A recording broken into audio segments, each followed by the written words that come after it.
Gold, trusted gold buyers. మీరు తాకట్టు పెట్టిన బంగారాన్ని విడిపించి ఈ రోజు ఉన్న మార్కెట్ ధరకు కొనబడను.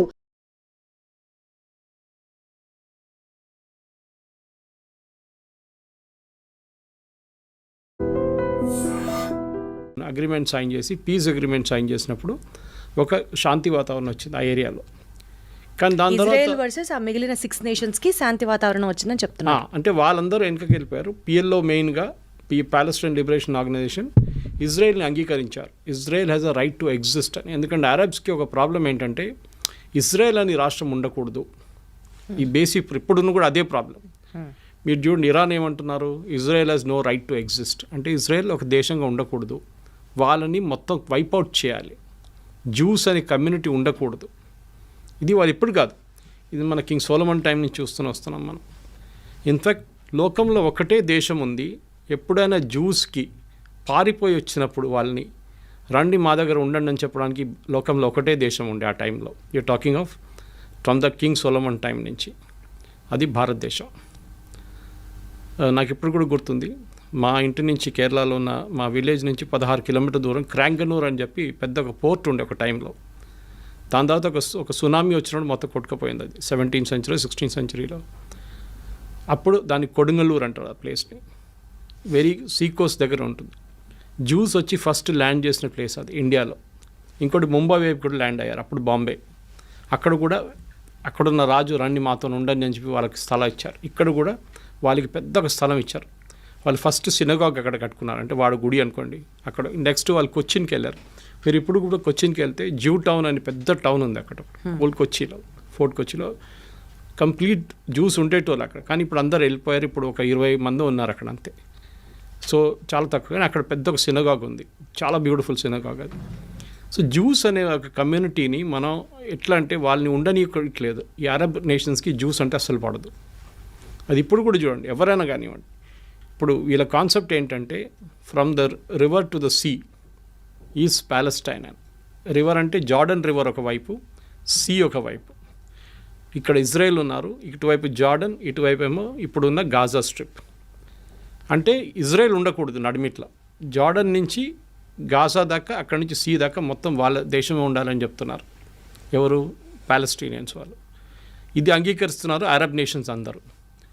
ఇన్ఫ్యాక్ట్ ఈ పీస్ డీల్ సైన్ చేసిన తర్వాత కూడా మనకందరూ తెలుసు, దానికన్నా ముందు మ్యూనిక్ ఒలింపిక్స్లో 11 మంది ఇజ్రాయేలీ అథ్లీట్స్ చంపారు పిఎల్లో.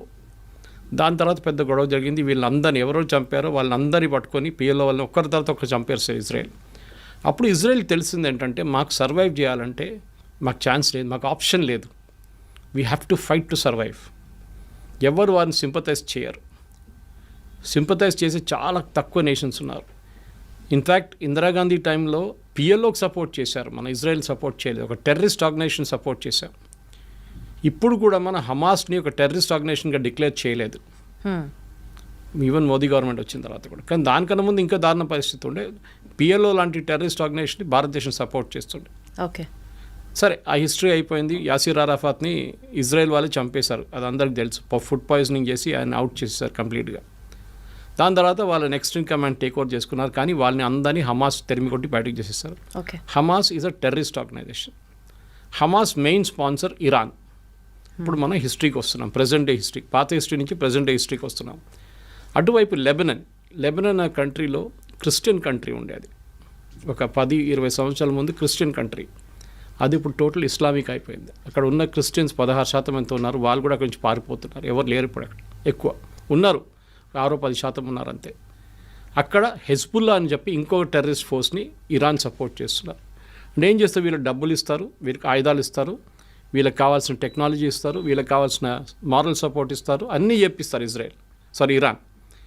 సో మనకి హమాస్ అయిపోయింది, ఇటువైపు హెజ్బుల్లా అయిపోయింది. హమాస్ అని టెర్రరిస్ట్ ఆర్గనైజేషన్ అక్కడ ప్యాలెస్టీన్ అథారిటీ అని ఉండే, అంటే నడిపించడానికి, అంటే మన వెస్ట్ బ్యాంక్ కానివ్వండి గాజాని అడ్మినిస్టర్ చేయాల్సింది.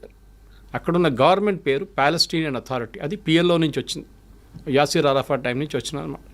కానీ హమాస్ వాళ్ళని ఉండనియట్లేదు అక్కడ అసలు. మీరు అసలు మీరేం చేయకూడదు ఇక్కడ, మీరు పక్కన జరిగిపోండి అని చెప్పి గాజా నుంచి తరిమి కొట్టేశారు బయటికి. వాళ్ళు ఉన్నది ఇప్పుడు వెస్ట్ బ్యాంక్లో ఉన్నారు అంతే, ఇటువైపు. సో గాజాలో ఉన్న టెర్రరిస్ట్ గ్రూప్. మూడోది హూతీస్. యమన్లో మీకు తెలుసు, యమన్లో పెద్ద ఒక సివిల్ వార్ జరిగిన తర్వాత హాఫ్ యమన్ టెర్రరిస్ట్ గ్రూప్ దగ్గర ఉంది, ఇంకొక హాఫ్ గవర్నమెంట్ దగ్గర ఉంది, వాళ్ళ గవర్నమెంట్. ఈ terrorist group financed again Iran, మొత్తం డబ్బులు ఇచ్చి ఆయుధాలు ఇచ్చి, హూతీస్ అంటారు వాళ్ళు. So 3 H's, Houthi, Hezbollah, Hamas. వీళ్ళు ముగ్గురు కలిసి ఇజ్రాయెల్ మీద ఎప్పుడు దాడి చేస్తూనే ఉంటారు. సూసైడ్ బాంబ్ అటాక్ ఉండొచ్చు. మనం మర్చిపోకూడదు, చాలామంది అరబ్స్ ఇజ్రాయెల్లో ఉంటారు, పనిచేస్తారు ఇజ్రాయెల్లో, కానీ అప్పుడు కూడా ఇజ్రాయెల్ వాళ్ళని ఉండనిస్తున్నారు, ప్రాబ్లం లేదు. కానీ అప్పుడప్పుడు ఏం చేస్తారంటే ఈ గాజా వైపు నుంచి వచ్చిన వాళ్ళు ఎవరైనా, లేకుంటే ఈ గ్రూప్ నుంచి ఎవరైనా సూసైడ్ బాంబ్ చేస్తారు. బస్ స్టాండ్ దగ్గరనో లేకుంటే సోల్జర్స్ వెళ్తున్న అక్కడ చెక్ పోస్ట్ కాడ వెళ్ళి సూసైడ్ బాంబింగ్ చేస్తారు. అది ఇజ్రాయెల్ తర్వాత స్ట్రాటజీ యూజ్ చేసి దాన్ని అడ్డుకున్నారు. ఇదంతా మొదలైంది ఎక్కడంటే October 7th మనకు అందరికీ తెలుసు, 2 సంవత్సరాల ముందు October 7th ఇజ్రాయెల్ మీద గాజా నుంచి పెద్ద ఒక దాడి జరిగింది. మేజర్ ఇంటెలిజెన్స్ ఫెయిలియర్ అది, దాంట్లో డౌట్ లేదు. 1000 మంది కనుక చనిపోయారు, 1200 మందిని కిడ్నాప్ చేసి తీసుకెళ్లారు, మన అందరికి తెలుసు అది. దాంట్లో ఇప్పుడు కూడా 48 మంది వాళ్ళ దగ్గర ఉన్నారు, పాలస్టీనియన్ టెర్రరిస్ట్ దగ్గర ఉన్నారు, హమాస్ దగ్గర. హమాస్ ఏం చేశారంటే అక్కడున్న హెల్త్ మినిస్ట్రీ వాళ్ళ దగ్గర ఉంది, అక్కడున్న హాస్పిటల్ కానివ్వండి, స్కూల్ కానివ్వండి, దాని కింద ఇరాన్ నుంచి వచ్చిన డబ్బులు పెట్టి ఒక 10 సంవత్సరాల నుంచి టనల్స్ కట్టుకున్నారు, అండర్గ్రౌండ్ టనల్స్. ఈ అండర్గ్రౌండ్ టనల్స్లో దాచుకుంటారు, ఎందుకంటే వీళ్ళు పైన ఎక్కడ ఉంటే ఇజ్రాయెల్ వచ్చి బాంబు చేసేస్తారు. సో టనల్స్లో ఉంటారని వాళ్ళ స్ట్రాటజీ అది. కానీ ఇజ్రాయెల్ ఇంటెలిజెన్స్ చెప్పినట్లు మొస్సాడ్ వాళ్ళ చాలా ఎఫెక్టివ్, వాళ్ళకి పిన్ పాయింట్ అక్యురసీతో చెప్తారు ఈ బిల్డింగ్లో ఉన్నారు అని క్లియర్గా చెప్పినప్పుడు కొడతారు. అది ఇస్మాయిల్ హనియా ఇరాన్లో కొట్టినట్లు కానివ్వండి, నస్రుల్లాని మన లెబనాన్లో కొట్టినా కానీ, వీళ్ళందరినీ ఎక్కడున్నా కానీ ఇక్కడున్న హమాస్ వాళ్ళ టెర్రరిస్ట్ గ్రూప్ లీడర్స్ కూడా టార్గెట్ స్పెసిఫిక్ కొడతారన్నమాట. సో ఏం చేస్తారంటే ఇప్పుడు హమాస్ని కంప్లీట్గా ఫినిష్ చేసేసారు, కానీ ఇప్పుడు కూడా గాజాలో నడుస్తుంది, డైలీ 2-3 ఇజ్రాయలీ సోల్జర్స్ చనిపోతున్నారు. కానీ ఆల్మోస్ట్ వైప్అవుట్ చేసేసారు గాజా నుంచి. అటువైపు వైప్అవుట్ ఉంది, కానీ ఇంకా ఉన్నారు వాళ్ళు హైలీ ట్రైన్డ్ వాళ్ళు, అంటే హైలీ ట్రైన్డ్ అంటే మోటివేటెడ్. అదే టైంలో లెబనాన్ వైపు మొత్తం ఫినిష్ చేసేసారు అక్కడ కూడా. నస్రుల్లాని చంపిన తర్వాత నెక్స్ట్ లెవెల్ లీడర్షిప్ వచ్చిన తర్వాత వాళ్ళని కూడా చంపేశారు. సో నెక్స్ట్ వచ్చి హూతీస్ని యూఎస్ చూసుకుంటున్నారు. బాంబింగ్ వేసినప్పుడు అక్కడ వాళ్ళు మిసైల్ వీళ్ళందరికీ ఆయుధాలు ఇచ్చేది ఇరాన్. ఇన్ని సంవత్సరాల నుంచి ఎవరు వీళ్ళని పట్టించుకోలేదు. యుఎస్ కానివ్వండి, యూకే కానివ్వండి, ఇరాన్ కానివ్వండి, ఇరాన్ మిసైల్స్ ఇస్తున్నా కానీ ఏం చెప్పకుండా వీళ్ళందరూ హెల్ప్ చేసుకున్నారు. కానీ ఒక స్టేట్కి ఇప్పుడు వచ్చేట్లు వచ్చిందంటే October 7th జరిగిన దాడి తర్వాత ఇజ్రాయెల్కి తెలిసిపోయింది ఈ గేమ్ ఇంకా మనం ఇట్లా ఆడుకుంటూ పోతే కాదు, కంప్లీట్గా వైప్అవుట్ చేయాలని చెప్పి టైం తీసుకొని వాళ్ళ లీడర్షిప్ని కంప్లీట్ వైప్అవుట్ చేసేసారు. హమాస్ ఫినిష్ చేసేసారు, మనందరూ సిన్వార్ బ్రదర్స్ని ఇద్దరిని చంపేశారు. ఇటువైపు ఏమో నస్రుల్లాని చంపారు, అటువైపు ఏమో ఇస్మాయిల్ హనియాని ఫినిష్ చేసేసారు. వీళ్ళందరు లీడర్స్ కూర్చుంటుంది ఖతార్లో, అది మర్చిపోకూడదు మనం. అది ముస్లిం బ్రదర్హుడ్ కానివ్వండి, మీరు ఈ హమాస్ కానివ్వండి, లెబనీస్ మిలిషియా కానీ వీళ్ళందరూ కూర్చుంటుంది ఖతార్లో ఉంటారు. ఇరాన్ బ్యాకింగ్ ఉంటుంది. ఇరాన్కి సౌదీ అరేబియాకి పడదు, ఇరాన్కి బహ్రెయిన్కి పడదు, ఇరాన్కి యమన్కి పడదు, యమన్కి ఇరాన్కి ఒమాన్కి పడదు. ఇలా Iran is a Shia nation. Shia nation అంటే సార్, షియా అంటే వీళ్ళ ముస్లిమ్స్లో 2 గ్రూప్స్ ఉంటారు. షియా మైనారిటీ, మన హైదరాబాద్ వైపు చాలామంది షియాస్ ఉంటారు ఇక్కడ, ఎందుకంటే నిజాం ఒరిజినలీ ఫస్ట్ పర్షియా, వీళ్ళు షియాస్ అన్నమాట. ఇక్కడ సున్నీస్ మెజారిటీ ఉంటారు, 90% ఆల్మోస్ట్ సున్నీస్ ఉన్నారు వరల్డ్ వైడ్. వీళ్ళకి ఎప్పుడు ఇద్దరికి పడదు. దే డోంట్ బిలీవ్, వాళ్ళ కాన్సెప్ట్ అలాగ ఉంటుంది, ప్రాఫెట్ మొహమ్మద్ నుంచి వచ్చే కాన్సెప్ట్ అలాగ ఉంటుంది. అది కాకుండా వీళ్ళకి అంటే ఇంకా చాలా గ్రూప్స్ ఉన్నాయి. అహ్మదియాస్ ఉన్నారు, అహ్మదియాస్ని అయితే ముస్లిమ్స్ అని అసలు అంగీకరించారు ఎవరు, షియాస్ సున్నీస్ ఇద్దరు. సో మన దగ్గర కూడా చూస్తాం, మన పాకిస్తాన్ వైపు నిన్న కూడా దాడి జరిగింది అహ్మదియాస్ మీద అన్నమాట. సో చాలా మటుకు ముస్లిమ్స్లో చిన్న చిన్న గ్రూప్స్ ఉన్నాయి, కానీ మేజర్ గ్రూప్స్లో సున్నీస్, షియా. సో ఈ షియా నేషన్ ఉన్న ఇరాన్ని వీరెవరు సీరియస్గా తీసుకోరు. ఎవరు సౌదీ అరేబియా ఉండొచ్చు కానీ మిగతా. సో వాళ్ళ ఒక బలం చూపించడానికి ఇరాన్ ఏం చేశారంటే చాలా రోజుల నుంచి, అంటే అయతొల్లా ఖొమేనీ టేక్ ఓవర్ చేసుకున్నప్పటి నుంచి 70s, ఆ టైంలో దానికన్నా ముందు ఇరాన్ చాలా మోడర్న్ నేషన్ ఉండే. మీరు ఒకసారి ఆ టైం ఇరాన్ ఫోటోగ్రాఫ్స్ చూస్తే మీరు యూఎస్లో ఉన్నారా లేకుంటే ఇరాన్ అన్న ఒక డౌట్ వస్తుందన్నమాట. బీచ్లో బికినీ చేసుకుని తిరిగేది, పబ్స్ ఉండేది, అక్కడ చాలా మోడర్న్ నేషన్ ఉండేది షా ఆఫ్ ఇరాన్ ఉన్నప్పుడు. కానీ షా ఆఫ్ ఇరాన్ ఓవర్త్రో చేసి ఖొమేనీ వచ్చిన తర్వాత మొత్తం థియోక్రటిక్ స్టేట్ అయిపోయింది అన్నమాట. అంటే రిలీజియన్ బేస్డ్. వాళ్ళు ముస్లిం మహిళలు చదువుకోకూడదు, బుర్కాల్లో ఉండాలి, వాళ్ళు ఎవరితో బయట తిరగకూడదు, ఇట్లాంటి చాలా మటుకు స్ట్రిక్ట్ రూల్స్ తీసుకొచ్చారు వాళ్ళు.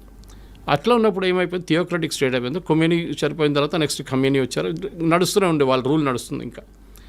కానీ వీళ్ళేం చేస్తారంటే వీళ్ళకి మెయిన్ ఎనిమీ ఇజ్రాయెల్ మీద దాడి చేయాలి. వీళ్ళు డైరెక్ట్గా చేయరు.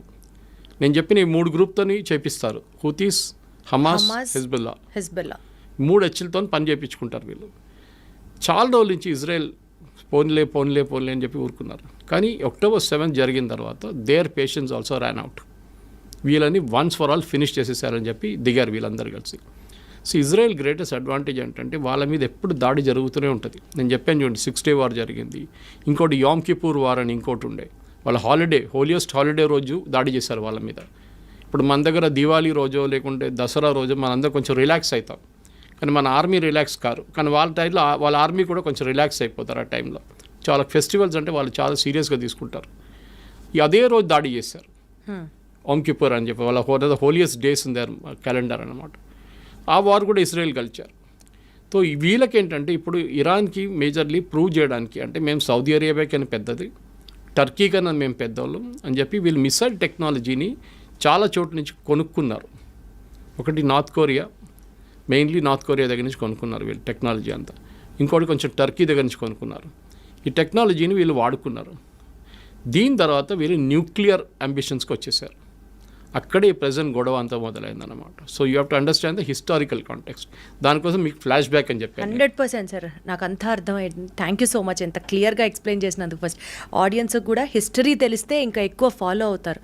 సార్ ఇప్పుడు కమింగ్ టు ది పాయింట్, అసలు ఇజ్రాయెల్కి ఇరాన్కి మధ్యలో ఎంతసేపు ఇరాన్ ఇజ్రాయెల్ని ఫినిష్ చేయాలి అన్న ఆలోచన, అది కేవలం మతపరంగానే చూస్తామా, లేకపోతే డామినెన్సా, లేకపోతే పవర్ కోసమా, లేదా ఆయిల్ డామినెన్స్ కోసం, ప్రపంచవ్యాప్తంగా ఆయిల్ మా దగ్గర నుంచే ఉండాలి అన్న ఆ స్టేట్మెంట్ కోసమా? అసలు ఎందుకు, why is Israel being targeted now and then?